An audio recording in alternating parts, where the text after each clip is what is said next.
Hello and welcome to the Leaders of Future. We are building machines that can think faster, predict better, and process more data than before. We are trying to create a technology which can replace humans, while humans are slowly forgetting how to feel being real humans. We are more connected than ever, yet people feel lonely. We are more informed, yet confused. We are more advanced, yet exhausted. And perhaps the real question of our time, as technology becomes more intelligent, what happens to humanity? We spend more money on laptops, machines, phones. We spend money on software. I was recently in a conference as a jury, a judge, and I saw a lot of companies spending billions of dollars on AI tools. But the most powerful technology on earth is this 3-pound organ rest inside our skull, and nobody is giving you the manual how to use it. Today, we are joined by one of the most important thinkers alive right now. Our guest today is Christian Kromme, world-renowned futurist, keynote speaker, and author whose work explores how technology mirrors biology and evolution. Christian reminds us that technology is not separate from nature. Perhaps AI is not our enemy, but it's our mirror. A futurist, an author, and most importantly, for me, a great human being. Christian, welcome to the podcast, Leaders of Future. Thank you for having me, and it's an honor to be in your show today. So looking forward to our conversation. Christian, today many young people live in what researchers call the great exhaustion. Young adults are reporting fatigue, burnout, at an unprecedented level. Earlier, humans used to travel miles across continents on horses, worked physically, toiled in fields, in places, still carried vitality. Gallup did a study that 77% of global workforce is actively disengaged at work. That means 3 out of every 4 people.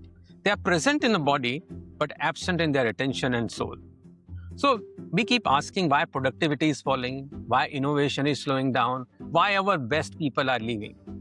So question is, what's happening to human as we are building more technology, but yet we are getting more isolated, disengaged, less productive and less humans? What do you think? What's happening? Well, of course, we live in a society where it's all about efficiency and productivity. And efficiency and productivity have a very high price. The soul is leaving products. People are not passionate anymore about their work, about their job, about their education. And at the same time, we develop very advanced technology and we are bombarded with all kinds of information. So we process in 1 hour more information that people previously in the early ages processed in months. So our brain becomes very selective in what to absorb and what to block out of our existence. So we are in an interesting time where we are being rewarded to be more efficient and productive. And by doing so, our companies become soulless entities. Our education systems become soulless entities. So children are going in, moving in, full of color, full of inspiration, full of flexibility. And they come out gray and exhausted and anxious about what kind of choice they have to make. So I think it's the system that makes us who we are right now. And of course, we see all kinds of new technologies. We have just had the internet, the social media wave. Now we are in the AI wave when we are even more bombarded with all kind of cognitive load, and that has a high price. And I think that's the price that we are seeing in organizations and even in young children during their education. They already have burnouts at a very young age. So I think it's a sign of society that we try to become even more productive and efficient, but it's not feeding us. It's not feeding our soul. It's not feeding our inner journey that we are trying to make. It's interesting times. We see a lot of new developments, but it's not helping us to become human. And I think we are now at a turning point because AI is taking out the robot and it's creating space for something new and is creating space to become more human. So I think we are at a tipping point, a turning point right now. Wonderful. We are making our robots to behave like humans, but who is making human to behave really like human? I understand your journey did not begin in some conference or some corporate, but it actually began in a hospital room with your daughter. Can you share what happened? What did you find out in that hospital room? I was an entrepreneur since the year 2000, so my company built chatbots way beyond ChatGPT. At a certain point in time, my daughter was born. We discovered she had some very serious health issues. She needed heart surgery, but during the surgery, everything that could go wrong went wrong. Her body was not responding to the medication. It was not responding to the medical procedures. And they had a very hard time to get her off the heart-lung machine and bring her to the intensive care department. And the doctors told her health problems were caused by a very rare genetic disorder. There was no cure, no treatment available, and there were only 5 or 6 people worldwide with that same disorder known to the medical people. And none of them made it to their first birthday, so that was the diagnosis that we got that day. So I think it's the worst thing that can happen to young parents that tell you that your daughter is not going to grow old. I couldn't accept that diagnosis, so I started to search for myself, to find a cure, to find a solution to save our daughter. And during that search, I started to look from a different perspective towards the human body. Of course, the medical establishment looks at our body as a chemical factory with all kinds of organs. And if something wrong, you put some chemicals in and then it corrects and then you're done. But of course, it's all symptom suppression. And I started to look at the body as a more holistic system. I started to see the body as a complex society of billions of cells that working together in harmony, that solve all kinds of complex problems. And that's basically the spark, the beginning of my journey to become a futurist, because what I saw there is basically our body is the blueprint for the future of society. So the cells in our body have already solved all the problems that we still have ahead of us as mankind. We have AI in the cloud, it's called the neocortex brain. So all these things are already developed billions of years ago. And I thought, well, if we study how these cells, what kind of problems they encountered and how they solved these problems and in what kind of order, then we can learn from that and we can copy that. I discovered that these tiny cells, these single-celled organisms, move through 7 disruptive waves. And that's basically a fractal pattern which I discovered in the universe. It repeats on every building block of the universe. So from subatomic particles to atoms, we move through 7 waves. That's why we have 7 colors of light. From atoms to molecules, we move through the 7 waves. That's why we have a periodic system with 7 families of atoms, starting with hydrogen and helium with 1 electron shell and ending in heavy metals with 7 electron shells. So it's like the octaves, like the keyboard on your piano. So every octave goes to a higher frequency, but it's the same kind of pattern that repeats itself. And that I find very intriguing, and it helped me to predict where technology goes and how that technology affects society, organizations, our talents and skills, but also our human presence on Earth. So for me, nature, our body, is the ultimate blueprint of where society is heading. And we think, we build things like the internet and AI, and we think it's all random and chaos, but I think it's an emerging property of nature.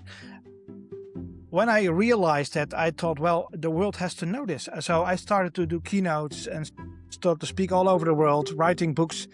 And that's what I still do after 12 years, still with a lot of passion and a lot of drive to help people to see that we are just part of nature, and nature is expanding and intelligence is expanding.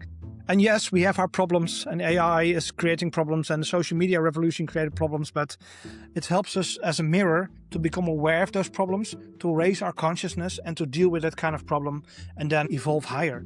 I see technology now as a mirror outside of us. So our unconscious needs are being projected in technology, then we see them, the world sees them, we become aware of that, and that changes us, and that's a continuous process. So it's a wonderful process that we are in. What you just told relate with my journey was also very similar to this. I was very connected with my mother, and I saw my mother dying. And when I spent time with her, I felt my awareness is just nothing but with her. I couldn't feel hunger, I couldn't feel anything. And she was also probably not feeling anything, just being present. So it's human presence and how awareness just improves with human connection. We train leaders to be strong when things are good. But the real question coming out, what you just narrated the story, what kind of leader, what kind of person you want to become when things started to fall apart? Why does it take crisis to make human fully human. Rumi said, the light entered through the wound. University of California shows that when a person faces life crisis, his brain's default mode network opens up. And part which is responsible for self-reflection, which helps you to make meaning in your life, becomes almost 40% more active. If I say in plain language, the pain forces brain to search for meaning. And that's how the book by Viktor Frankl has written The Man's Search for Meaning during his most difficult days at concentration camp at Auschwitz. He started searching for meaning in his life. And I think your story is very much relatable to that when you were in crisis or your daughter's pain, that you were able to see things beyond the human capacity. Fortunately, we found a cure to save our daughter's life. She's today 15 years old. She's doing great, seen the circumstances. But I truly believe that pain is one of the most effective ways to increase your consciousness or awareness. So you have pain, you have crisis, then you become aware of what's wrong, and then you grow as a person. And unfortunately, in many ways, that's the way to increase the level of consciousness. And also, I think that's true for organizations or for society as a whole. We first have to feel some pain or discomfort to go into action mode and solve that problem. And that's also why evolution or the progress of humanity evolves in waves. So it's another gradual process. We go to the next stage and then we become lazy, and then the pain becomes more painful, and then we move to the next stage. So it's each time it's like a quantum leap. We have pain and then we react to the next stage. So unfortunately, this is the way how it goes, but it's a very effective way. And biology shows us that pain is one of the most effective ways to initiate progress or increase consciousness or develop yourself. Thank you for validating this point. And pain is a process which tries to teach you something beyond your normal capacity. If 10-year-old child asks you, would you tell me, Christian, what's going to be beyond AI? What would you tell him? Well, I believe that AI is enabling a radical shift for mankind, for people, individuals as well. Because what it does is it creates an interface that's so natural that we can stay human. We can stay with ourselves and interact with these kind of machines. And by doing so, and the machines become smarter every year, or smarter, more cognitive, they're pulling out the robot that we have become as humans. So that creates space to become more human. So for a 10-year-old, and a lot of parents ask me, what should I help my kids with? What kind of direction should they develop themselves to stay relevant in the economy that's here and there tomorrow? And I always say the same. So help them to find their purpose. So help them to align with their inner system, to feel, to align with their own biology. And when you do that, you feel what is right for you. So try a lot of things, and some things work for you, some things don't work for you. And when things work for you, persist in that direction and try to find what makes you light up, what's your spark. And I think that's the most important thing to do. So don't pursue some kind of academic study because machines can do that much better than we do. So I think the connection with other people, soft human skills are the thing to focus on and to make them your own. Things like creativity, curiosity, flexibility, compassion, ethics, all these kind of things. Those are the things that will become very, very important in the economy of tomorrow. All the cognitive and academic stuff can and will be done by machines, in my opinion. So it's search for your soul, search for your spark. And that's basically the title of my latest book, The Human Spark, Beyond AI. AI is just a temporary technology. It will be here, it will change a lot of things, but what it eventually will do is make people more human. And it requires radically more human from us. Our organizations will become more human, and as a result, society will become more human as well. So it's a bottom-up process. But before we get there, we first have to let go of the old world. So I try to encourage young people not to attach to the old world, because that's going to away anyway. So try to find who you are, why you're here, find your own anchor. Because if you grab and hold on to the outside world, the outside systems, and these systems will collapse in the next few years. Some slower than the other, but they will collapse. So find your own source, stay aligned with it, do a lot of meditation, breath work, try Play as much as possible, find joy in things, and if you're not enjoyed by something, stop with it and find something else. So that's my advice to young people. So stay childish, stay young, stay curious, stay flexible. Don't comply with the people, the elderly people that want to teach you all kind of things because they don't know what they're doing. There is an inner child in every human. I think this child is always very curious. This child is always very innocent. Somehow we are not able to connect. And when I said 10-year-old kid, it's actually I meant by 10-year-old kid in every human being. And thank you so much for telling that, being human is more important than being a great leader or a great technologist. You will become eventually what you have to become. Most of us are driving with this limited knowledge about the machine and the power we possess. Okay. We spend our life full of ignorance, running after our desires, and our senses drive us, our desires drive us, our survival drives us, our ego drives us. Christian, one human function that can unlock that secret code. What do you think? What could be that thing? I think many people work on autopilot. So action, reaction, they're not aware that there's something in between that calls conscious reaction on things. And I'm searching for the last 12 years what helped me to become really aware of that extra potential, that extra space that's inside. And for me, it's breathwork. Breathwork helps me to reset my default network, to suppress my ego, the noise in the brain here.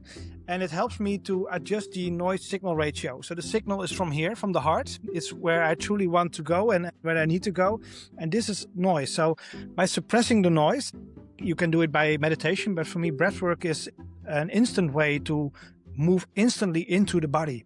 So my head instantly becomes clear. I think if many more people should start to do that, the world will change very rapidly. So we move out of our heads because I think a lot of things that we see in our society, all the misery and all the inequality, it's all a symptom of our ego. We think that we have too short in resources, too short in money, all these kind of things.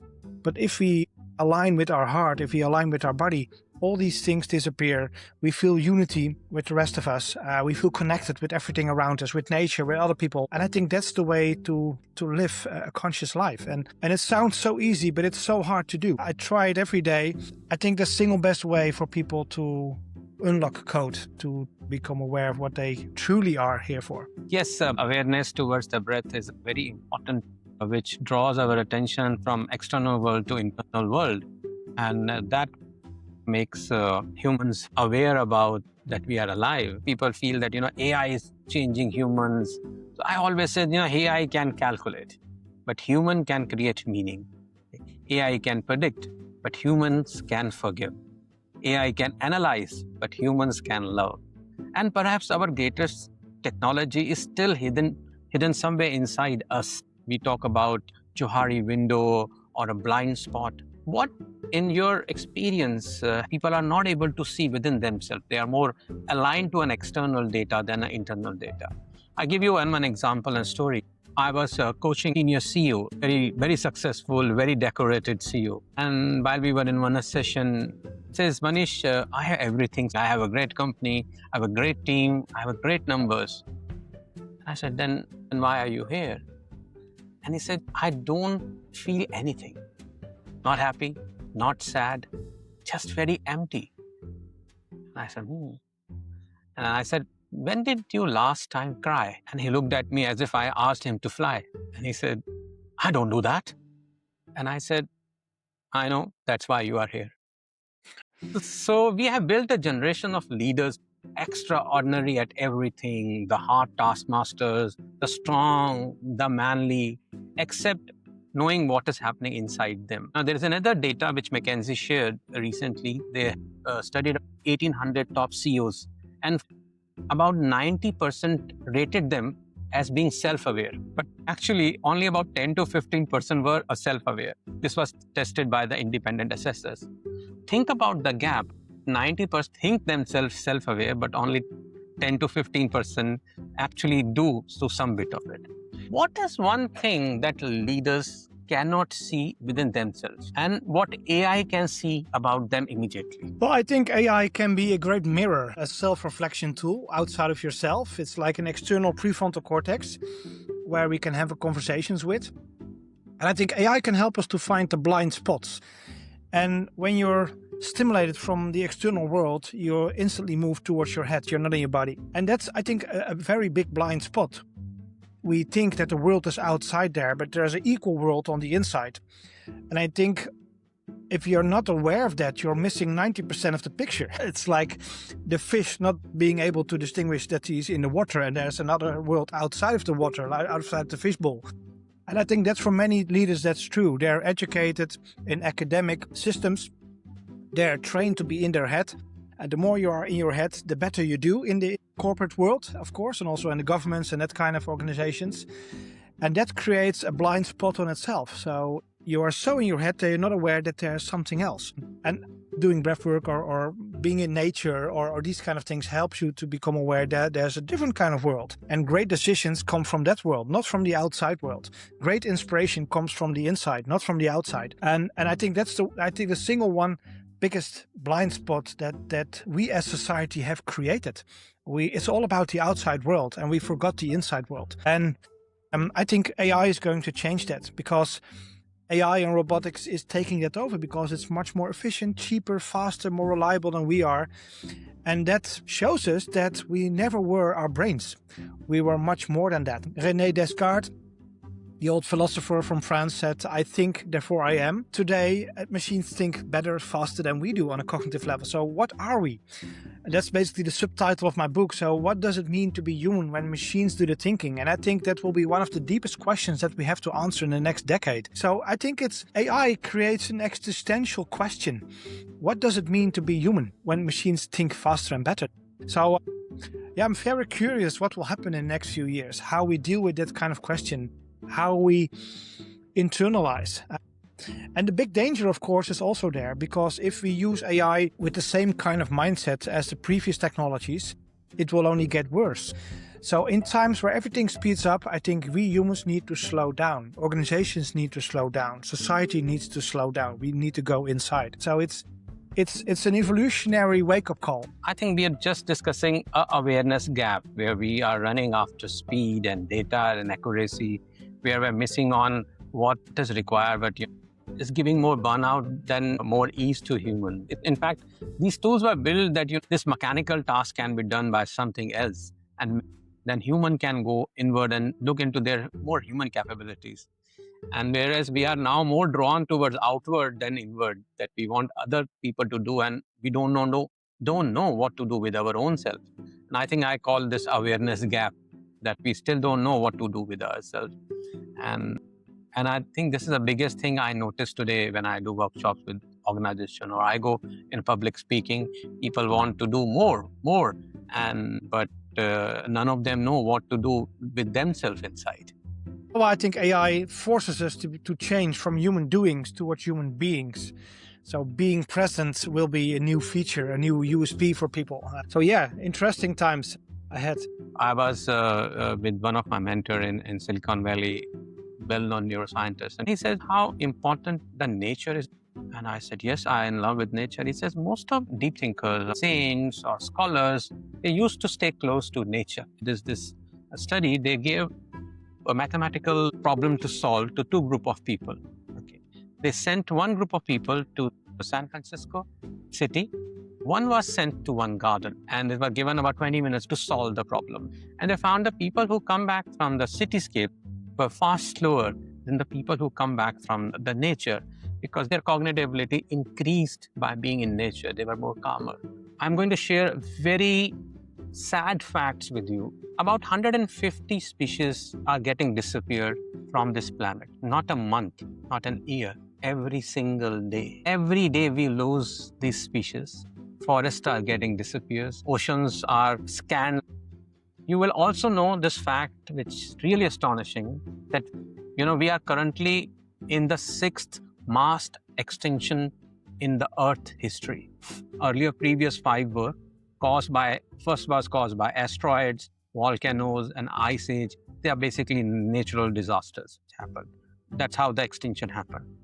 This one is caused by us. In last 50 years, worldwide, the wildlife population has fallen by 69%.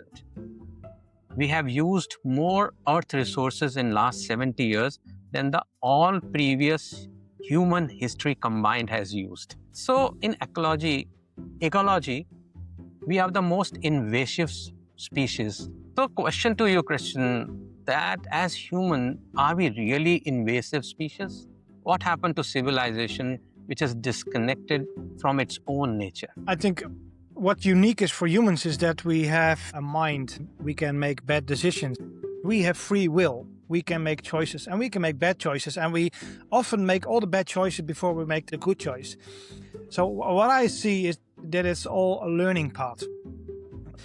If you put bacteria in a petri dish, they grow exponentially fast, faster than there's food for all the bacteria. And at a certain point in time, they realize, well, we cannot continue this way of growth. It's unsustainable.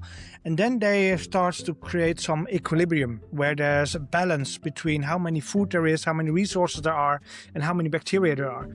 And in nature, we see the same. If there's an overpopulation of certain species, there are diseases, and the nature corrects itself. I think we are in such a correction. We use much more energy and resources than we need. We have a society where it's normal to consume. So we feed our short-term happiness with buying products, clothes, fashion industry, all these kind of things. We don't need it really. And we've crossed, I think, 6 or 7 boundaries of the 9 boundaries that are there.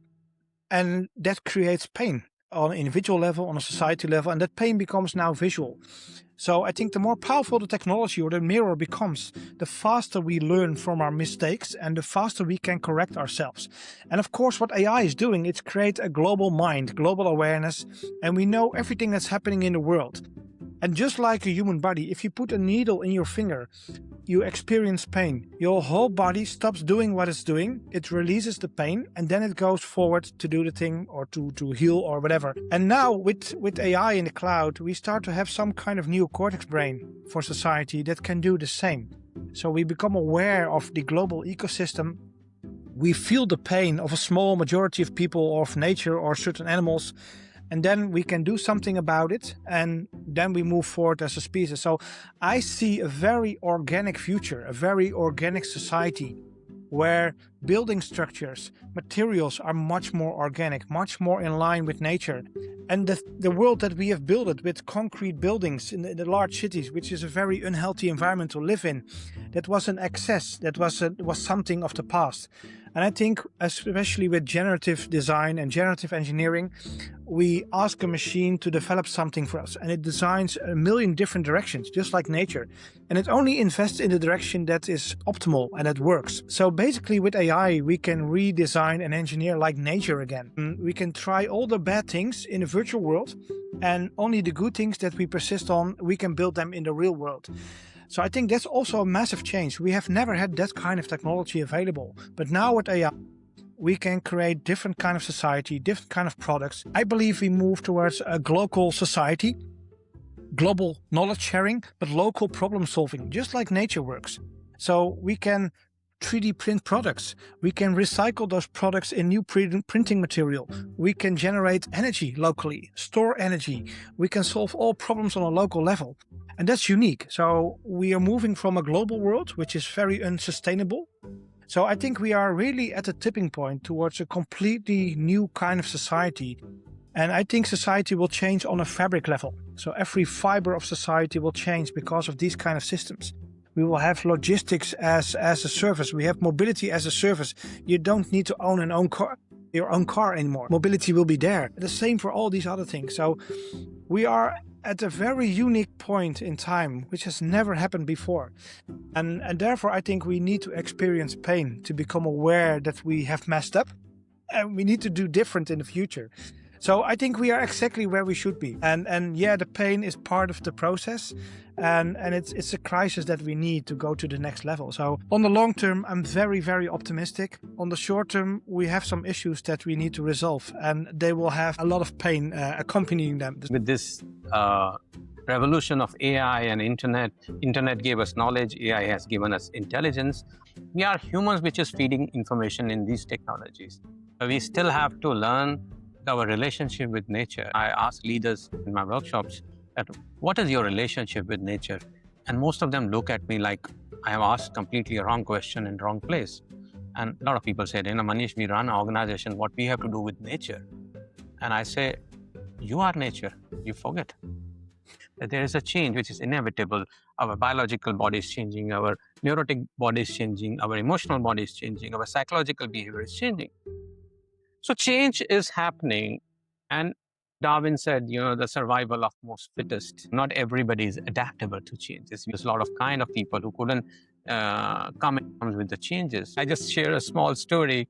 This person who called me for intervention, and we were talking about AI and automation happening, and she was very happy that we have everything AI tools and HR AI tool and coaching tools. And 6 months later, then when I had a word with her, she says, we have halved our teams.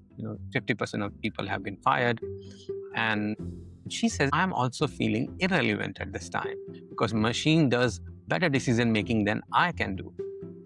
So then I ask her, what machine can do, but tell me what machine cannot do.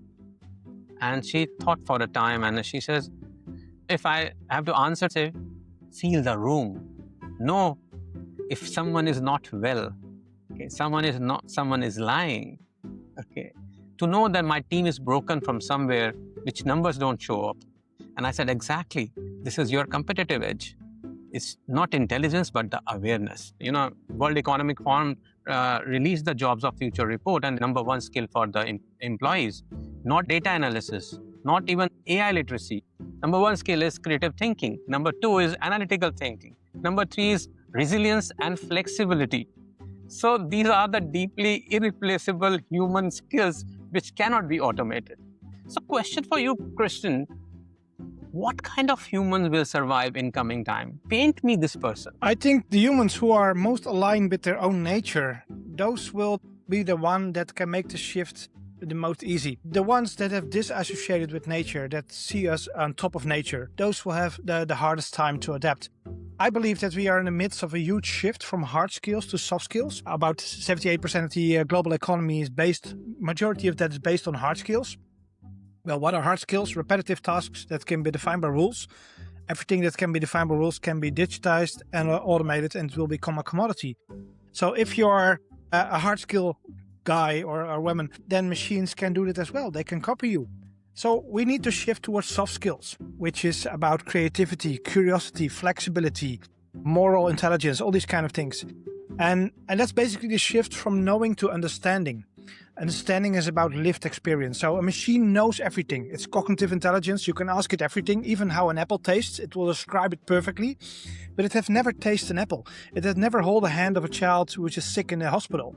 So it cannot feel. And so I think understanding is about letting that knowledge flow through your body, through your senses, through your intuition, through your emotions. And that's unique to humans. I believe machines cannot do that. And the other thing is that machines only understand the textual world. So it's the map, it's not the territory itself. And the territory itself is this 3D world. That's the boardroom that you walk in, that you have a certain feeling about something. And AI is more like an abstract layer, and it learns from that abstract layer. And perhaps in the future it will be able to sense certain things, but it will never be able to be present, to feel emotions. It can simulate emotions, but it cannot feel emotions. And that's like a small nuance, but it's a huge distinction. So I believe that humans of the future are radically human. They are very good at feeling. They're very present. They're extremely creative. Creativity from the inside. They're empathic. They're flexible. They're creative. They're curious. Basically, they're little children. If you're a young child, you have all these capabilities. So we have to put off all the masks that academic world has teaches us, or the corporate world, and find that little child, that 10-year-old child that you mentioned earlier on in a conversation. We have to find that child again, because it was creative, it was flexible, it was highly social, it was empathic. All these things were present there, but we covered it with a lot of layers of bullshit. And we need to recover that and find our true source. It's in there. We don't have to change ourselves. We have to only tune in to that little child in ourselves. It sounds very easy, but it's a very hard process basically. It's basically rewiring your brain. And that's we have to unlearn. I think that's the most important thing that I can give people. The future is not about learning new skills, it's about unlearning the old things, unlearning the old processes, and realign with that inner child. And then you become creative and empathic automatically. Because everyone deep inside is already what we are. It's in there. It's like a gem, and you have to polish it, and then it starts to shine again. And that's what we have to do, I think. And AI is just helping us to do that. And it's a very uncomfortable process, a lot of shadow work, a lot of inner work, but finally we will get there. Everyone will get there. Thank you so much for painting that perfect picture for a leader everybody wants. How you describe an empathetic, a compassionate person who connects with people, who understand natures, who understand the value. Why are we not teaching this to leaders? Are we teaching completely wrong as a leadership training? We are teaching completely cognitive skills. There are no human skills are taught in any schools, any B schools, any engineering schools, in any curriculum. We are completely teaching wrong. Is it? Since the Industrial Revolution, the thing that was the most profitable was hard skills. So what do you teach people? Hard skills. Hard skills are easy to measure, easy to train, they're repeatable, but that was a certain era. And now we are entering a new kind of era where those hard skills become a commodity. So the value that's in there will be squeezed. And we are still educating people for a world that does not exist anymore. Today's leadership is looking in the past. They have data from the past, experience from the past. Everything is from the past. And we extrapolate that and we think that's the future. But that's not the case. The future will be completely different. So if we want to create future leaders, we should unlearn the old processes, the past and all the old experiences, and help them to become childs again, become authentic. And that's I think a very interesting but also a difficult path to walk, because it's about vulnerability. Show your emotions in front of the rest of the leadership, saying weird things, but not be ashamed of that. Being able to make mistakes and share those mistakes with other people. So that's also why I say to young children, don't do too much education. Don't let them spoil your childish part of you. Of course, you can learn things, you can try things, but focus on the soft human skills and not on the learning of the academic stuff, putting books in your head, because machines can do that better. So, and that's a whole different kind of paradigm. And again, there we need to feel pain in our education systems. And that pain, at least in the Netherlands here where I live, is being felt right now. They see that the gap between how they educate children, young adults, and what the environment requires from people, the gap is growing, and it's growing very rapidly. So there's a pain right now. But on the other side, what we also see is that organizations, most of them are not able to disrupt themselves. Disruption comes always from the outside, from outliers, from different thinkers. And we have different kind of schools. And the schools will be all about mentoring, coaching people, helping to become aware of themselves. What is your passion? What is your purpose? What do you feel right now? How do you connect with other people? And that's a huge shift. And I think things have to break. Otherwise, we are not going to make that shift. We take the old book from the shelf and we start to teach them what we have always taught them in the last 50 years. But when the crisis gets bigger, that creates space for new things. So sometimes you need a big fire in the forest to create some space for new trees and new small plants and new green leaves. So and that's exactly what's happening right now. Yeah, there is a big fire. We need a completely dramatic change. And what's happening, I'm glad that Netherlands is doing that work for leaders and children, that they understand the gap and they're trying to cover up what is actually required and what is between need and expectation. So probably need of the time is very cognitively active leaders, but I think in time we require more emotionally and psychological leaders who are more create psychological safety for people rather than command control style. I just want to share one small experience. I had gone to a retreat in hills for 10 days. And those 10 days, I was very isolated. There was no screens. I was just writing something. And I used to sit and meditate for 10 days. After 7 days, something happened, which I cannot fully explain. I was sitting by the river in the morning. Sun came up and I had a feeling that I can only call this not being able to separate from the nature. I felt I was somehow the nature itself. And I was like a nature looking at itself. And in that moment, I understood something, that human consciousness is not an accident, or you cannot cultivate by will. It's the universe way to let you know that you are the part of that big nature. And if shift is happening, if things are changing, you are part of things. Every species, like you said, the bees pollinate, the tree breathes, the mycelium connects forests underground, the whales regulate ocean temperature, even bacteria, you explained, has ways to correct invisible bacteria, keep us alive. Every living thing gives us something to be part of that nature. So, Christian, what is the role of humans beyond technology? Okay, why humans are here? Not philosophically, not biologically, not religiously. What's our function?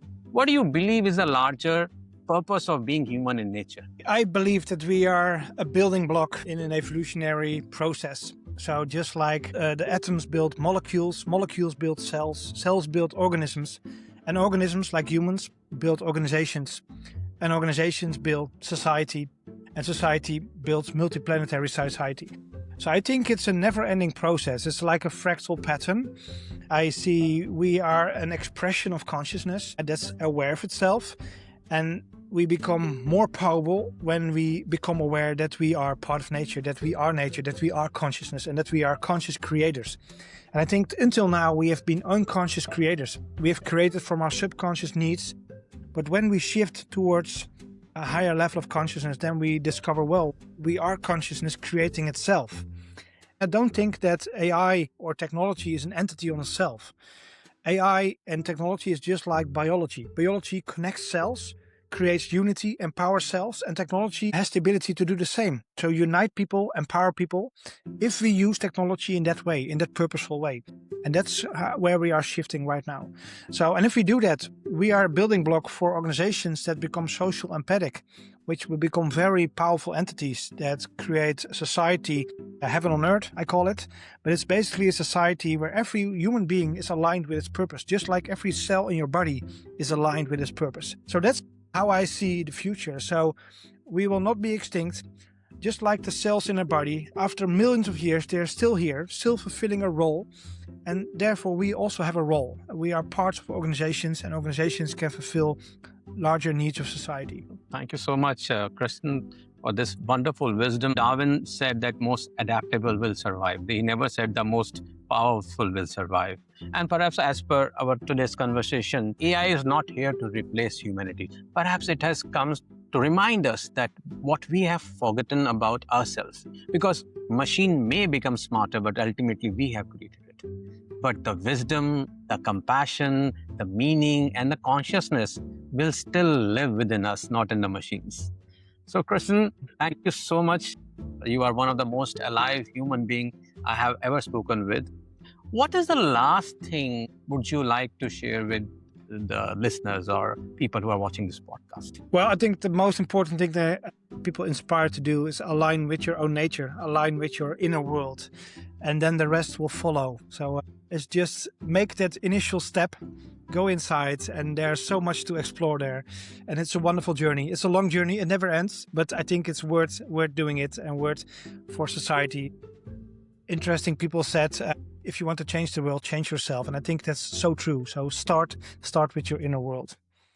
Thank you so much. Would you like to explain about your books like The Human Spark Beyond AI and which other books are coming so people can connect with you for the books? I have two important books. The first one is Humanification, Go Digital, Stay Human.